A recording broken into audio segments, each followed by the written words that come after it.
యేసుక్రీస్తుకు గల 12 మంది శిష్యులలో పేతురు, యోహాను మరియు యాకోబు అను ఈ ముగ్గురు బహు ప్రాముఖ్యమైన వారు. పేతురు చాలా పెద్దవాడు, యోహాను చాలా చిన్నవాడు, యాకోబు యోహాను యొక్క అన్నయ్య. యేసుక్రీస్తు ఎందుకో వీరి పట్ల ప్రత్యేక శ్రద్ధ కనపరిచినట్లుగా మనం పరిశుద్ధ గ్రంథంలో చూస్తాం. యేసుక్రీస్తు తన శిష్యులతో కూడా ప్రార్థన చేయడానికి వెళ్ళినప్పుడు ఈ ముగ్గురిని మాత్రము తాను ప్రార్థన చేసే స్థలానికి అతి సమీపంగా తీసుకొని వెళ్ళేవాడు. అనగా ఈ ముగ్గురు యేసుక్రీస్తుకు బహు సన్నిహితులు. ఒకానొక సమయంలో ఆ యాకోబు యోహానుల తల్లి తన కుమారులతో ఆయన యుద్ధకు వచ్చి నమస్కారం చేసి ఒక మనవి చేయబోగా, నీవేమి కోరుచున్నావని ఆయన అడిగినప్పుడు అందుకామె, నీ రాజ్యమందు ఈ నా 2 కుమారులలో ఒకడు నీ కుడివైపునను ఒకడు నీ ఎడమ వైపునను కూర్చుండ సెలవిమ్మని ఆయనతో అనెను. అందుకు యేసు, మీరేమి అడుగుచున్నారో అది మీకు తెలియదు. నేను త్రాగబో గిన్నెలోనిది మీరు త్రాగగలరా అని అడగగా వారు త్రాగగలమనిరి. మత్తయి సువార్త 20:20-22 సాధారణముగా ఈ లోకంలో ఉండే తల్లులు, తండ్రులు వారి పిల్లల ఎడల కలిగి ఉండే కోరికలు, ఉద్దేశాలు లోకానుసారముగాను, లోకంలో ఉన్న ఉన్నత స్థితిని, ఉన్నత అధికారాన్ని ఆశించే విధముగా ఉంటాయి. మా అబ్బాయి IAS లేదా IPS ఆఫీసర్ కావాలనో, మా అమ్మాయి డాక్టర్ లేదా సాఫ్ట్వేర్ ఇంజనీర్ కావాలనో వారు కోరుకుంటారు. కానీ యాకోబు యోహానుల తల్లి ఓ అద్భుతమైన ఆత్మీయురాలు, ఓ ప్రత్యేకమైన తల్లి. తాను యేసు దగ్గరకు వచ్చి ఈ లోక సంబంధమైన ఉన్నత స్థితిని లేదా అధికారాన్ని తన పిల్లలకు దయచేయమని కోరకుండా, నా పిల్లలు పరలోకంలో గొప్పవాళ్ళు కావాలనే తలంపు, దేవుని దృష్టిలో శ్రేష్టమైన వారై ఉండాలనే తలంపు నిజముగా ఎంతో ఉన్నతమైన కోరిక. ప్రియ దేవుని బిడ్డలారా, మీ బిడ్డల ఎడల మీకున్న ఆలోచనలు, కోరికలు ఏమిటి? వారి భవిష్యత్తును గూర్చిన ప్రణాళిక ఏమిటి? IAS, IPS లేదా డాక్టర్ కావాలని కోరుకోవడం తప్పు కాదు. కానీ ఒకటి మాత్రం మర్చిపోవద్దు, ఈ లోకము మనకు శాశ్వతము కాదు. శాశ్వతమైనది పరలోకము. ఆ పరలోకంలో మనం పొందుకునే అధికారము, హోదా, కలిగి ఉండే స్థితిగతులు శాశ్వతమైనవి. కావున ఈ లోక సంబంధమైన ఉన్నత స్థితిగతుల కంటే పరలోకంలో ఉన్నత స్థితిని ఆశించి దేవుని యొద్ద మనవి చేయడం ఎంతైనా ఆశీర్వాదం. పై వాక్యాన్ని జాగ్రత్తగా పరిశీలన చేసినప్పుడు కేవలం తల్లి మాత్రమే అడిగినట్టుగా లేదు, కానీ యాకోబు, యోహాను కూడా అదే కోరిక కోరినట్లుగా చూడవచ్చు.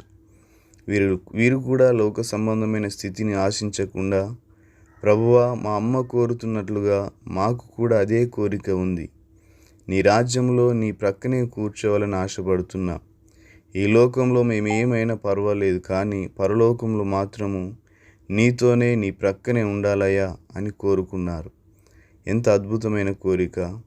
యేసుక్రీస్తు గెత్సెమనే తోటలో ముమ్మారు మోకాలుని, తండ్రి, నీ చిత్తమైతే ఈ గిన్నెను నాకు దూరం చేయి, అయినను నీ చిత్తమే జరగాలి, నా చిత్తము కాదు అని ప్రార్థించాడు. ఏమిటా గిన్నె అంటే అవమానము, హింస, దెబ్బలు, అన్యాయపు తీర్పు, మరణము. అనగా యేసుక్రీస్తుకు ముందుగానే తెలుసు తాను త్రాగబోయే గిన్నె బహుశ్రమలతో కూడిన, హింసలతో కూడిన మరణమని. అందుకే తన ప్రక్కనే కూర్చోవాలని ఆశిస్తున్న యాకోబు, యోహానును చూసి, నాతో కూర్చోవాలని ఆశిస్తున్నారు సరే, కానీ నాతో పాటు మీరు కూడా శ్రమలు పొందగలరా? నా వలె మీరు హింసలు భరించగలరా? నా వలె మీరు గాయపరచబడగలరా? అవసరమైతే నా వలె మీరు మరణించగలరా అని అడిగినప్పుడు వారు స్పష్టంగా చెప్పారు, నీవు త్రాగే పాత్రలోనిది మేము కూడా త్రాగుతాము. నీతో పాటు ఉండడానికి ఏమైనా భరిస్తాం, ఏమైనా సహిస్తాము. మేము నీతో పాటు ఉంటే చాలును అని చెప్పి ఆ విధముగానే మొట్టమొదటిగా యాకోబు ఆ పాత్రను త్రాగినవాడాయను. దాదాపు అదే కాలమందు రాజైన హేరోదు సంఘపు వారిలో కొందరిని బాధ పెట్టుటకు బలాత్కారముగా పట్టుకొని యోహాను సహోదరుడైన యాకోబును ఖడ్గముతో చంపించెను. యేసుక్రీస్తు 12 మంది శిష్యులలో మొట్టమొదటిగా చంపబడిన హతసాక్షి అయిన శిష్యుడు యాకోబే. యాకోబు కోరిక పరలోకంలో ఏ విధంగా నెరవేర్చబడునో మనకు తెలియదు, కానీ తాను యేసుక్రీస్తు ఆశించినట్లుగానే తన జీవితాన్ని ఫలముగా పెట్టి సువార్తను ప్రకటించి మొట్టమొదటి హతసాక్షి అయ్యాడు యాకోబు. మరియు యోహాను యేసుక్రీస్తు దగ్గరకు వచ్చి, అయ్యా, నీ కుడివైపున ఒకరము నీ ఎడమ వైపున ఒకరము ఉంటాము, మధ్యలో నీ ఉండాలి అని కోరుకున్న విధముగానే మొదటిగా యాకోబు చంపబడెను. అందరికంటే చివరిగా యోహాను చనిపోయాను. మొదటిగా యాకోబు, చివరిగా యోహాను, మధ్యలో యేసుక్రీస్తు. యేసుక్రీస్తు శకము 95వ సంవత్సరంలో డొమిషన్ అనే చక్రవర్తి రోమా సామ్రాజ్యాన్ని పరిపాలన చేసేవాడు. నేనే దేవుడను, నేనే ప్రభువును, మీరందరూ నన్నే ఆరాధించాలి, లేని ఎడల చంపేస్తాను అని ఆనాటి భక్తులను బెదిరించడం ప్రారంభించాడు. అయినను భయపడక సువార్త ప్రకటిస్తున్నందుకు, చక్రవర్తికి ఎదురు తిరిగినందుకు వారు యోహానును బహుభయంకరంగా హింసించారు. ఒక ఎత్తైన గోపురం పైకి తీసుకొని వెళ్ళి యోహానును అమాంతంగా క్రిందికి నెట్టివేశారు.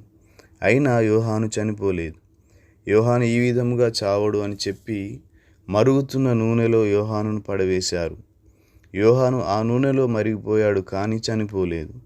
యోహానును ఎన్ని విధాలుగా చంపాలని ప్రయత్నించినను చనిపోకపోయేసరికి ఆ చక్రవర్తి యోహానును పద్మాస్ అనే ద్వీపంలో పడవేశాడు.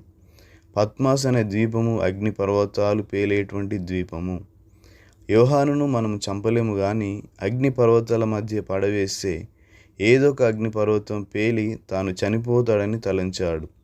కానీ యోహాను చంపబడడానికి పద్మాసు ద్వీపంలో పడవేయబడితే ఆ పద్మాసు ద్వీపంలోని యేసుక్రీస్తు యొక్క ప్రత్యక్షతను, క్రీస్తు రాకడను గూర్చిన దర్శనాలను, పరలోక దర్శనాలను చూడగలిగాడు.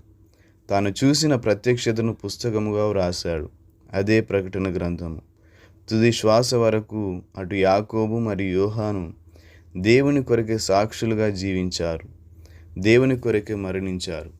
మరణం వరకు నమ్మకముగా నుండుము, నేను నీకు జీవ కిరీటమునిచ్చేదను. ప్రకటన గ్రంథము 2వ అధ్యాయం 10వ వచనం. Thank you. God bless you.